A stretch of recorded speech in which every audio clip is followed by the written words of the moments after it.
Langzeit war den TTIP, den Handelsakkord zwischen der EU an den USA, an enger kompletter Dunkelkammer. Dat ass awer lo net méi de Fall. Zanter kurzem ass den TTIP-Liessal am Außenminister op, an do kënnen deputéiert die konsolidéiert Dokumenter iwwer die transatlantisch Verhandlungen kucke goen. An denen Dokumenter vun den Positionioun vun der EU an noch déi vun den Amerikaner an noch Verhandlungsresultat wannet er schon ent gëtt. Dëser Deich war noch Vertreter vun der CSV an de Liessal am Außenminister.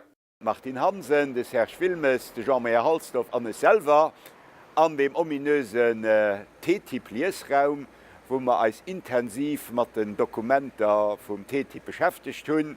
An die Konklusion mengg die wir alle Féier können zeien, ass dat nach ganz viel Froen opstehen, an dat man wahrscheinlich auch nach bis Mo keine definitiv Lesung werte fannen.